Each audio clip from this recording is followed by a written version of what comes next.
The first time Clara Hale set her battered pot on the Cowboy's stove, she did not know she was stepping into a life that would undo her loneliness, or that a child's quiet words would break open a future none of them dared imagine. The Hale place sat where the plains thinned into scrub and the wind carried stories nobody wanted to hear twice. Dust rode the fences, crept into boots and lungs, and settled into the bones of people who stayed too long. Clara had stayed too long in many places. She had learned how to leave before she learned how to belong. So when the widow from town asked if she might cook for a rancher whose wife had been buried the previous winter, Clara agreed without asking questions. Cooking was safe. Food asked for nothing but time and care. Food didn't wake you at night. The rancher's name was Luke Mercer. He rode into the yard the morning Clara arrived with a wary politeness, hat low, eyes measuring distance the way men do when they've been hurt and don't intend to be again. His daughter stood behind him on the porch, small, dark-haired, maybe 8 or 9, holding a chipped blue cup in both hands as if it were the only steady thing in the world. "I don't need much," Luke said. "Just hot meals for the hands and something decent for the girl."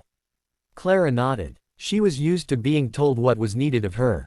"I can do that." Luke gave her the kitchen, which was really just a room off the main house with a table scarred by knives and years. She set to work without fuss, unpacking flour and beans, onions and salt pork. The stove took coaxing, everything did out here. By noon, the smell of bread warmed the corners of the house, and Clara felt a stirring she didn't name, a sense that something old and tired in her chest had eased its grip.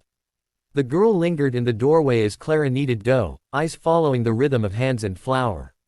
She didn't speak, and Clara didn't press. Silence had been her first language once, too. Meals came and went. The ranch hands ate fast, grateful, heads down. Luke said thank you without looking at her. The girl, Maggie, Clara learned, sat straight-backed and careful, taking small bites as if afraid the food might disappear if she wasn't gentle with it. Clara watched the way Maggie's gaze flicked toward her father and back again, measuring him, measuring herself. Days lengthened. Clara found a rhythm in the kitchen that steadied her. She rose before dawn, banked the fire, and cooked with a quiet diligence that made the place feel lived in again. She mended a tear in Luke's coat without being asked. She taught Maggie how to crack eggs with one hand, how to salt soup by taste rather than measure. Luke noticed these things the way men notice rain after a drought, not loudly, but with a deepening attention. Yet grief lay like a shadow across the house. It crept into corners, sat down at the table uninvited. Luke worked himself hard, coming in late with shoulders set and eyes far away. Maggie slept poorly. Clara heard her cry once, soft and muffled through the wall, and felt the old ache bloom behind her ribs, the ache of knowing what it was to be young and missing someone whose absence had no edges. The turning came on a night when the wind howled like it meant to carry the house off the plains. Clara had made stew thick with potatoes and carrots, bread still warm. Luke came in from the storm soaked through, and Maggie rushed to him, clinging with a fierceness that startled Clara. They ate in silence until Maggie pushed her bowl away, fingers trembling. "Clara," she said. "Yes, honey. Did my mama like stew?" Luke froze. The spoon hovered midair. Clara felt the weight of the question settle on her shoulders. She didn't know the woman who had died, only the hollowness she left behind. "I don't know," Clara said carefully. "But I reckon she liked it when you were warm and fed." Maggie's eyes shone. "She used to hum when she cooked," she said. "I forgot how it sounded." Something in Clara broke then, not loudly, but enough to let the light in.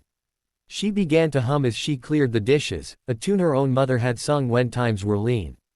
It was simple and steady, a sound that had carried Clara through worse nights than this. The house listened. Luke's shoulders eased. Maggie leaned her head against the table, eyes closing as if she had found her way home. From that night on, Clara hummed when she cooked. Maggie started to help more, flouring her nose, laughing in short bursts that startled them both. Luke stayed at the table longer.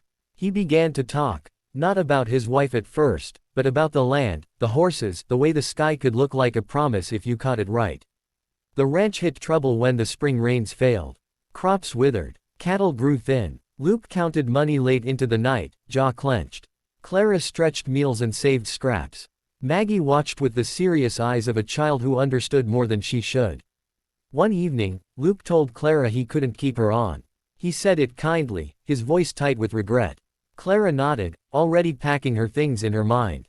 Leaving was something she knew how to do. She made one last meal, cornbread and beans, sweetened with a bit of honey she'd been saving. They ate quietly. Afterward, Maggie climbed down from her chair and walked to Clara, taking her hand with a certainty that stole Clara's breath. "Don't go," Maggie said. "When you cook, the house feels like it's breathing again." Luke stood, startled. "Maggie." She turned on him, eyes fierce. "You're not broken," she said. "You're just quiet. And Clara makes the quiet less lonely." The words landed like thunder. Clara felt tears she had no right to fall sting her eyes. Luke's face crumpled, then steadied. He knelt, pulling Maggie into his arms, holding her as if he had forgotten how and just remembered. That night, Luke asked Clara to stay, not as a hired hand, not just to cook, but as someone who belonged. Clara did not answer right away. Belonging was a dangerous thing. But she looked at Maggie asleep at the table, flour still smudged on her cheek, and at Luke standing uncertain in the lamplight, and she heard the house breathing. Spring did come, thin at first, then generous. The rains followed. The land answered. Clara stayed. She taught Maggie to read recipes and books, to sing while she stirred. Luke learned to set down his grief without burying it.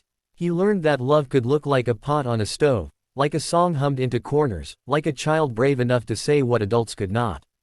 Years later, when folks asked how the Mercer place came back to life, Luke would say it was the cooking that saved them. Clara would smile and say it was a little girl's honesty.